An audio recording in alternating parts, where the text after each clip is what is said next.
सोलापूरकर यांनी माफी मागितलेली आहे।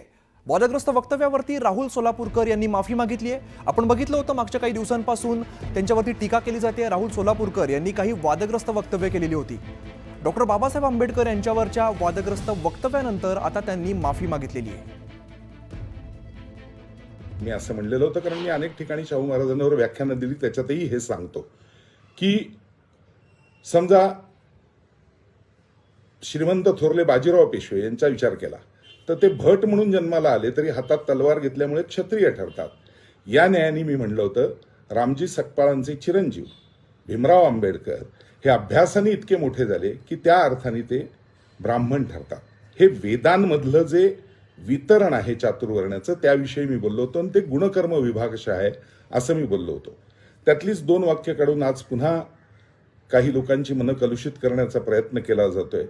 मला प्रामाणिकपणे एवढंच सांगायचंय, गेली 40 वर्ष या जीवनात वावरत असताना भारतरत्न डॉक्टर भीमराव आंबेडकर असतील, हिंदवी स्वराज्य संस्थापक छत्रपती शिवाजी महाराज असतील, स्वामी विवेकानंद असतील, श्रीमंत थोरले बाजीराव पेशवे असतील, स्वातंत्र्यवीर सावरकर असतील, अनेक विषयांवर मी जगभर व्याख्यानं देतो आणि ती अत्यंत या सर्व व्यक्तिमत्वांपुढे नतमस्तक होऊनच देतो।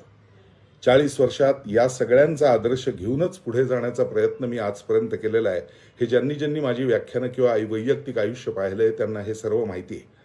तरीही हे का केलं जातंय याविषयी मी मात्र अनभिज्ञ आहे। मला मात्र मनपूर्वक असं सांगायचंय की ज्या ज्या महामानवांना आपण समोर ठेवून जगत असतो त्यांच्याविषयीचं कुठलंही वाईट वक्तव्य माझ्याकडनं होणार नाही आणि जर कुणाला तसं वाटत असेल की माझ्याकडनं झालंय तर त्याबद्दल आत्ताही पुन्हा एकदा मी जाहीर माफी मागतोय।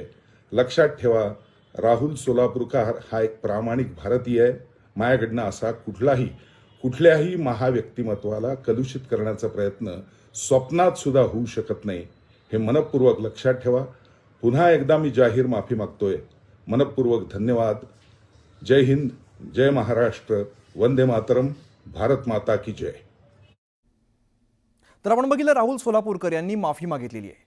यापूर्वी छत्रपती शिवरायांच्या आग्रा सुटकेबाबत राहुल सोलापूरकर यांचं जे वक्तव्य ते समोर आलं होतं आणि त्यानंतर संताप व्यक्त केला होता। अनेक आंदोलनं त्यांच्या घरासमोर झालेली होती आणि त्यानंतर आज डॉक्टर बाबासाहेब आंबेडकर यांच्याबद्दलचं एक वक्तव्य समोर आलेलं आहे आणि त्यानंतर पुन्हा एकदा राहुल सोलापूरकर यांनी माफी मागितली। तर या होत्या आता